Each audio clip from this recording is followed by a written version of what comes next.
Hi, and welcome to this episode of John's Model Kit Review. In today's episode, we will be looking at RS Models 1/48 scale Kawasaki Ki-61 II Kai. This is RS Models kit number 48003. And RS Models is based out of the Czech Republic.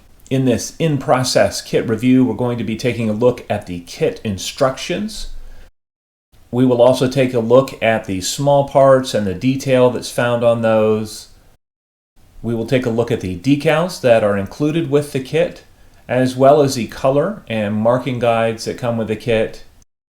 We will take a look at the fit of some of the main parts in the kit, as well as the fit and clarity of the clear parts that are included in the kit. We will be answering the question with Hasegawa's Ki-61 currently available. Is this kit worth building? Right off the bat, and for me, the selling point of this kit is that it is a different version of the Ki-61 than the Hasegawa kit. We will go over the differences a little bit later on in this video. This kit is a high-end short-run kit, so even though it looks very much like the Hasegawa kit when you first open the box and when you first inspect the parts, it is going to be a little bit more labor-intensive to clean up the parts. There may be parts that need to be fabricated, and we'll go over that as we go through the instructions here. Looking at the instructions, in step 1, it is attaching the sidewalls to the interior of the fuselage. The detail on these parts looks really good. There is some minor flash to clean up around the really small parts.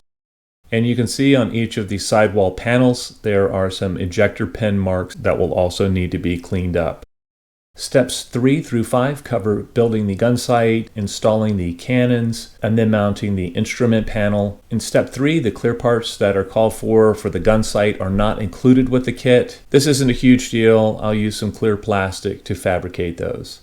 The detail on the instrument panel looks really nice. This will look really good with some careful detail painting. Steps 6 and 7 cover the cockpit floor and seat.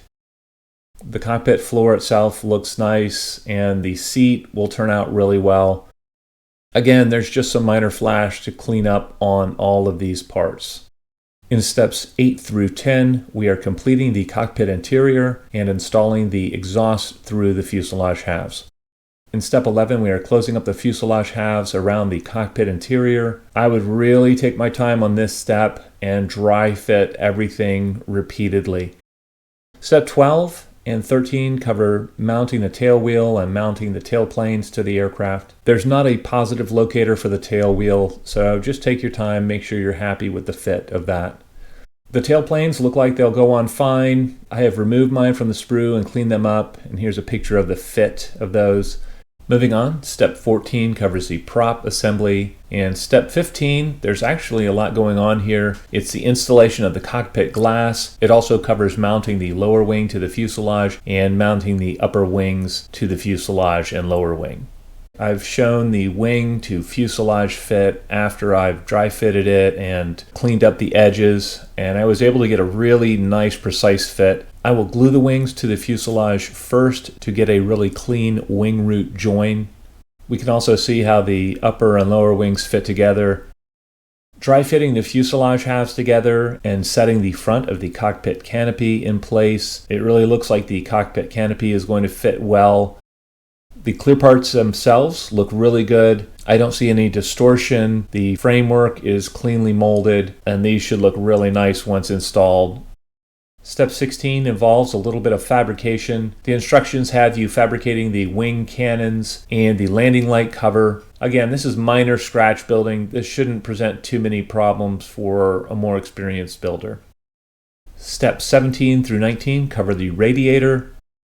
The radiator parts themselves look very nice. They should look good once installed. Step 20 covers what might be the most challenging step in this kit, and that is drilling out the holes for the landing gear. I know it shows the landing gear fitting into pre-drilled holes, but if we take a look at the wheel wells, there are no pre-drilled holes here. Looking at the landing gear legs themselves, there is a fair amount of flash around the edges. It's a mold seam line. That will need to be cleaned up, but the detail on the parts looks good. Step 21 covers mounting the optional fuel tanks and finishing up the landing gear covers. Looking at the fuel tanks, these look really nice. There is an ejector pin mark on the upper fuel tank in this photograph. Moving on to the color callouts, there are 3 marking options included with the kit. Marking options 1 and 3 are planes that flew from the Imperial Japanese Army Air Evaluation Department from Fusa Air Base in Japan in 1945. And the second marking option is for a plane that flew from the Akano Flight Training Division in Japan in 1945. The color callouts look accurate, and it's nice to have a color marking guide here. The decals themselves look in register, and I don't anticipate any problems with these, but I haven't tried any yet. Looking at the surface detail on this kit, it is petite, it's engraved, most of the panel lines are consistent, and it really looks good for a limited run kit. You can see in this picture of the fuselage, some of the detail is a little bit shallow, and there is going to be some cleanup needed. As I said earlier in this review, the RS model's Ki-61 is a different version of that plane than the Hasegawa kit is. And we'll take a look at the fuselages here, and this really highlights the differences between the versions of Ki-61 represented by these 2 kits. The fuselage of the RS models is on the top. It's in tan plastic. You'll notice that the nose profile is somewhat different. It is longer on the Ki-61-II. You can also see that the rear of the cockpit glass has a different profile on this version. Looking at the tail of the fuselage, you can also tell that the RS model's Ki-61 has a rudder that is broader in chord than the early version represented by the Hasegawa. In comparing the wings of these 2 kits, it actually looks like RS models used the Hasegawa Ki-61 as a template for their kit. It looks like they modified the parts just enough to avoid some copyright infringement, but these parts are extremely similar to the point that the Hasegawa wing mates up perfectly to the lower RS model's wing. Even when we look at the detail parts, there's a lot of similarity between these detail parts. Again, it looks like they were modified just enough to avoid any copyright infringement. I could be wrong here. In conclusion, well, I'm really stoked about this kit. I love having something on the shelf that's a little bit different than the mainstream. This kit is a high-end, short-run kit. It looks like it was based off of the Hasegawa kit.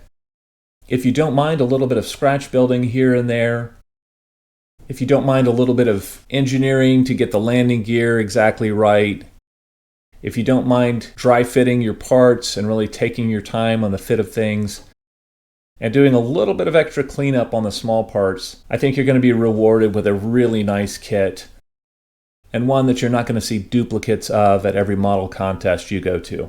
I would recommend this kit for more experienced modelers who want something a little bit different than the mainstream. Alright, I'd love to know what you guys think. If any of you have built the RS model's Ki-61 previously, please feel free to comment in the comment section below. As always, I hope you found this video entertaining and informative, and until next time, model on.